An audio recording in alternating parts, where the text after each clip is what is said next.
Raising awareness that this doesn't need to be the way that it is. One of the programs I love about Last Prisoner Projects is their clemency program. What it does is it pairs prisoners with a pro bono lawyer that they fill out the paperwork together and they file it for them. That begins their journey of having the state reevaluate their case and if they should still be in jail.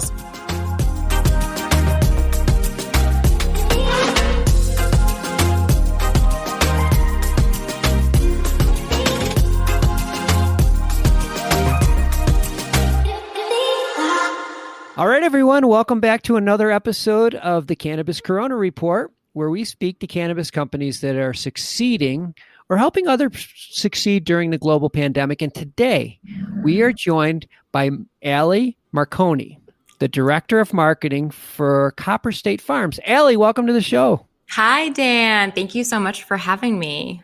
Well, I really appreciate you being with us today. I'm so looking forward to talking to you about all the great work that you're doing to help the Last Prisoner Project.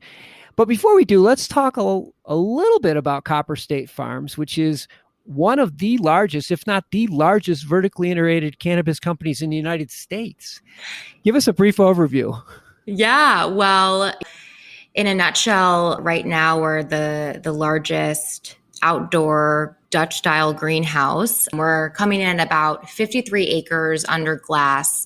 Copperstate Farms has been in business for about 4 years. I've been with the company for 2 years, so I definitely have had an opportunity to watch it evolve right in front of my eyes, which has been amazing. When I came on board, we had just launched our house edible brand called Good Things Coming. And then we were working really diligently on the dispensary locations. We opened up Soulflower last summer. We also have established a partnership with DNA Genetics. They're a globally renowned genetics company, and we got to launch DNA Genetic retail ready 8s and pre-rolls and popcorn this fall to Arizona, which has been really exciting. And currently, not done yet. I know, you could go on forever. I know, right?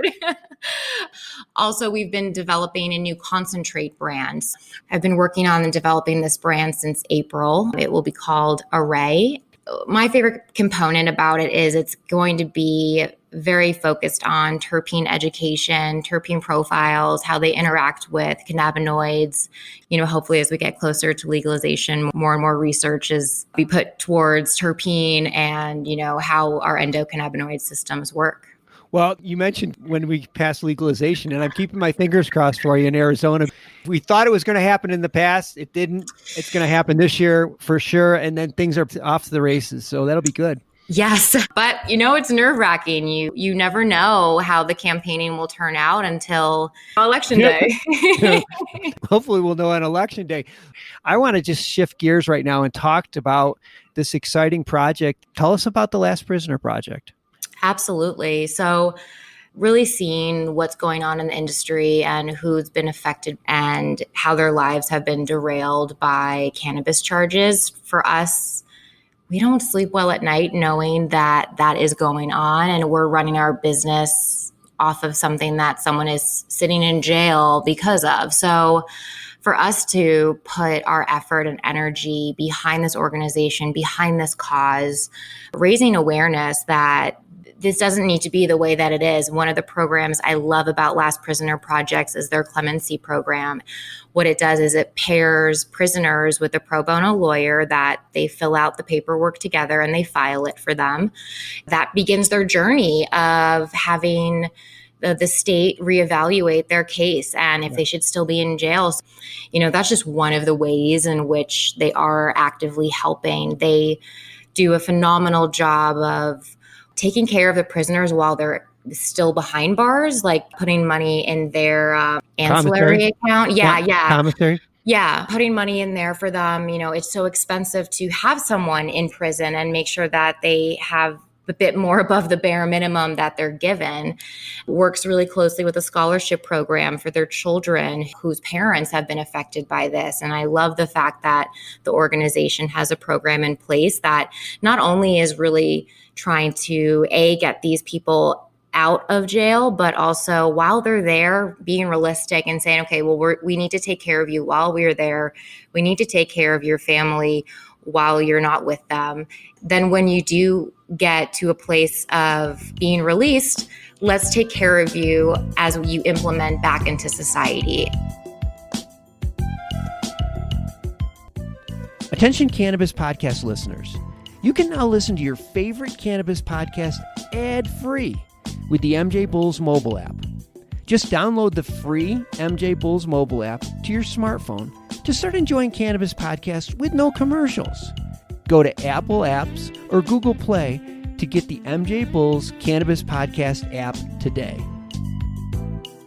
Tell us what you guys are doing. I know you formed a partnership with them. Tell us about that. Yeah, so we made a partnership with them where it's our goal to raise $100,000 by, our first campaign just ended. We raised $35,000. So that was massive. Wow. Yeah. Nice.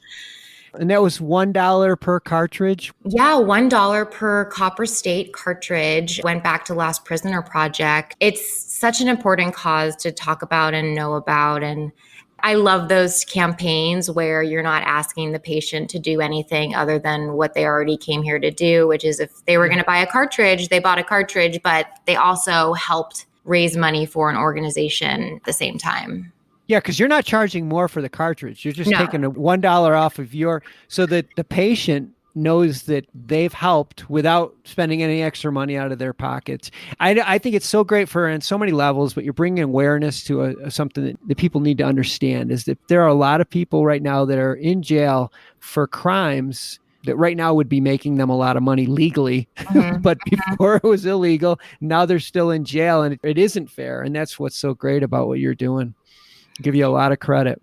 Oh, well, honestly, all the credit has to go to Last Prisoner Project and all of the families that just want their loved ones back home. I mean, we're doing this for them and we want to just do what we can to move this forward as fast as possible because it's gut-wrenching when you hear these stories and it's like you want to turn away, right? It's like this moment of like ignorance is bliss, but you can't because this is what is real. These are people who are suffering.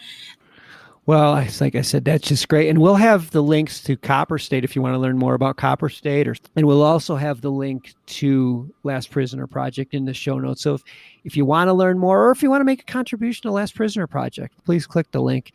Allie, thank you so much for being on the show. I really appreciate it. It's nice getting to know you. And thank everybody in your organization for what they're doing. We really appreciate it. Absolutely. Absolutely. Thank you, Dan. I really appreciate it too.